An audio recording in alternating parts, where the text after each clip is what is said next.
Si, comme moi, vous êtes curieux ou plus passionné par le monde de l'automobile, alors allons plus loin dans l'histoire qui a fait rêver plus d'un petit garçon. Certes, l'avion fait toujours rêver, mais toucher du doigt le destin de ces caisses à 4 roues qui pétaradent, qui avalent l'asphalte à la vitesse de centaines de chevaux vapeur, c'est la magie industrielle. Mais aussi combien d'inventeurs ont apporté l'évasion jusqu'à nos jours. Seul ombre au tableau, les destins tragiques des machines et des hommes.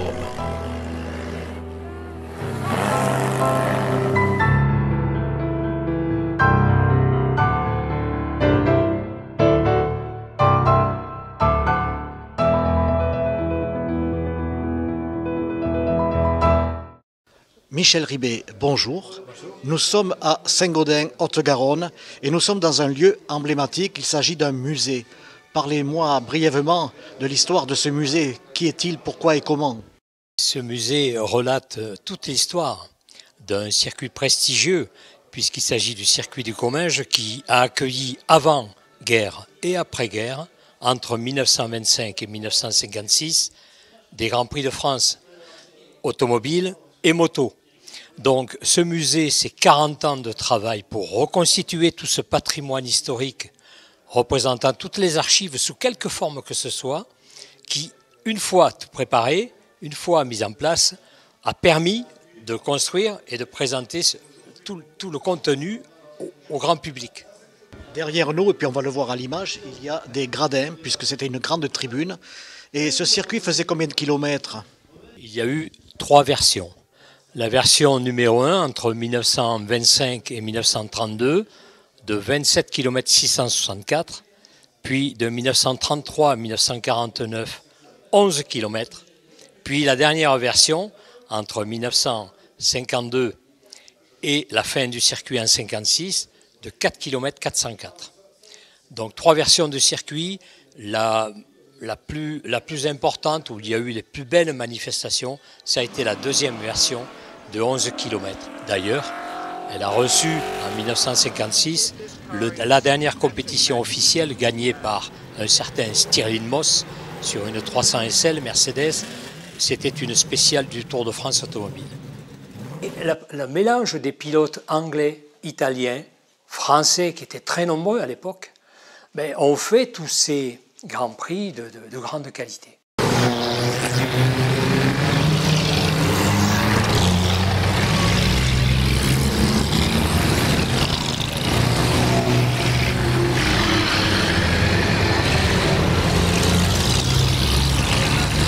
Entre autres, Maurice Trintignant, qui était membre d'honneur de notre club, que l'on surnommait Pétoulette pour une belle histoire d'après-guerre, baptisé par un certain Jean-Pierre Vimy, Pétoulette.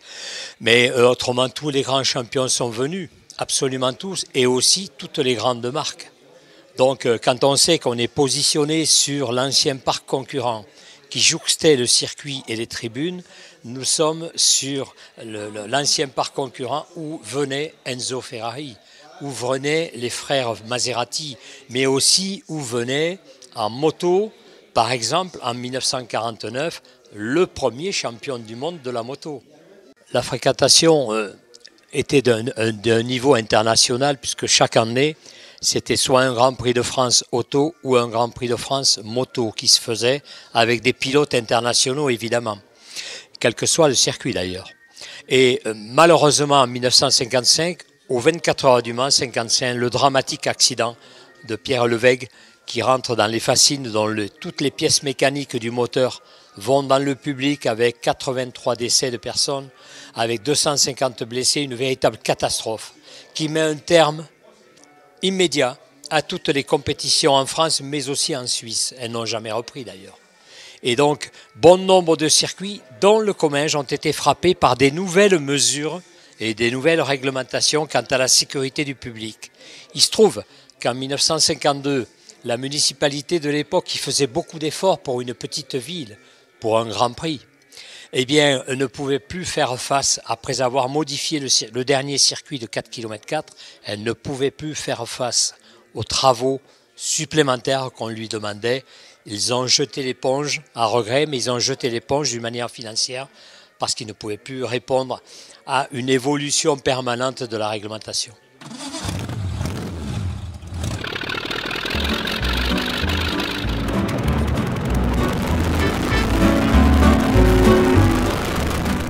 Si aujourd'hui la nostalgie revient à grands pas, et au galop je dirais même, bon nombre de passionnés ou néophytes se lancent dans l'achat, la restauration de véhicules anciens et s'adonnent au plaisir soit de la vitesse ou se retrouvent lors d'événements annuels sur les petites routes de France.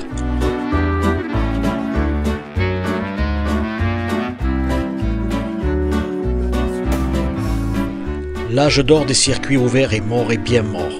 Mais tant que la législation et le carburant sera disponible, arrêtons de faire la chasse écologique à cette catégorie de voitures alors que les camions nous tuent à petit feu et que le fret SNCF reste de marbre ou décline de plus en plus.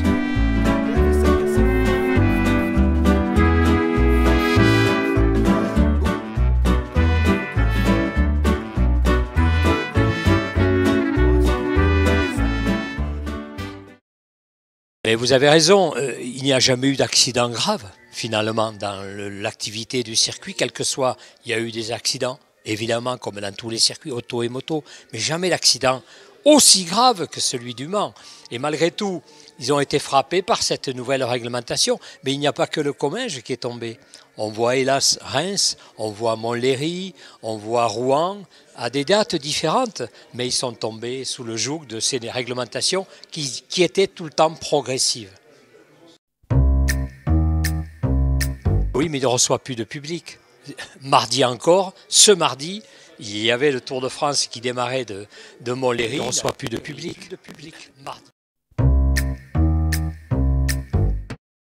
Amateur. Absolument, amateur et passionné avant tout, comme des dizaines de milliers de jeunes pilotes. Oui, je me suis fait plaisir, c'était une passion, de toute façon c'est une passion. Mais elle a viré assez rapidement sur le fait de réunir autour de nous, dans la vie associative, au sein de l'écurie automobile du Comminges, créée en 1975, rassembler des gens passionnés pour ensuite organiser des manifestations automobiles. Mais après, c'était Pau, c'était Nogaro, c'était Albi, c'était les Denon, c'était le Paul Ricard, c'était Magny-Cours. Voilà, c'était les circuits moitié de France parce que c'était bien plus commode. Et voilà. N'allons pas jusque-là, mais bon, si chacun qui a une passion le fait partager au plus grand nombre, c'est une union en fait autour d'une passion. Mais cette voiture symbolise la construction française, puisque ces voitures, on les appelait les cycles-cars, c'était des voitures qui étaient construites dans la banlieue parisienne, et donc c'était la Milcar, c'était une voiture française, et qui a gagné dans sa catégorie bon nombre de compétitions. C'est un ami du club qui nous l'a confié, également cette moto, mais elle donne une échelle. Elle est bleue parce qu'elle est française et elle donne une échelle de ce qui se faisait à l'époque. Elle a bientôt 100 ans et il y a des modifications techniques qui sont curieuses à découvrir au jour d'aujourd'hui, tant c'est un peu archaïque, mais ça fonctionnait. Autour de toutes ces archives que nous avons reconstituées durant 40 ans et que nous recevons chaque semaine du monde entier, nous viennent des documents, c'est fabuleux. Eh bien, parce que beaucoup de touristes viennent ici, mais aussi avec les moyens d'aujourd'hui, Internet, avec Instagram, avec que sais-je. On arrive à avoir des contacts internationaux avec des gens passionnés tout simplement, ou des descendants de familles de pilotes, ou bien de constructeurs ou autres, qui nous aident beaucoup. Le circuit du Comminges a démarré après la Grande Guerre de 14-18, à une époque où aucune automobile n'est sortie des chaînes. Il ne sortait des chaînes que des grands constructeurs, que des machines de guerre. Donc l'aviation a pris de l'avance sur tout ça. Et l'automobile, ensuite, il se faisait des comparatifs automobiles. Je vous donne un exemple. À La Baule, station balnéaire bien connue, il s'est fait pendant des années des comparatifs auto-avion. En performance le matin de bonne heure, tant que le sable était bien frais et dur, il faisait des comparatifs auto-avion à plus de 200 km/h. C'est pour dire la compétition qu'il y avait entre ces deux technologies.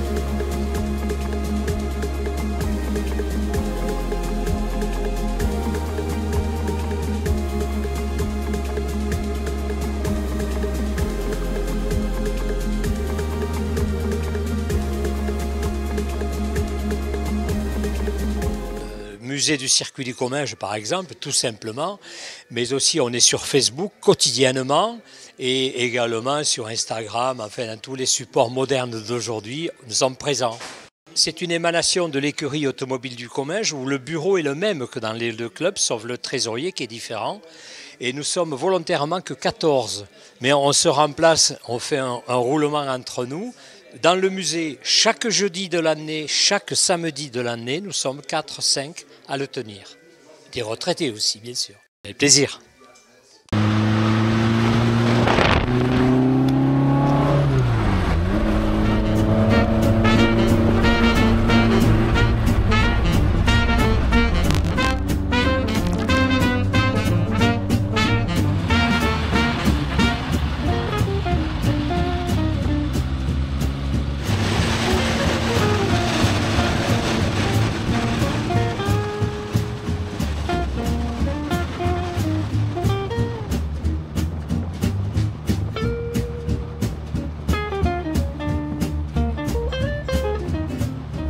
On vient de passer devant les fameux gradins et vous me dites qu'il y avait à peu près 80 000 spectateurs. Sur l'ensemble du circuit, il y a eu jusqu'à 80 000 spectateurs. C'était absolument énorme. Le gradin, c'était entre 5 et 6 000.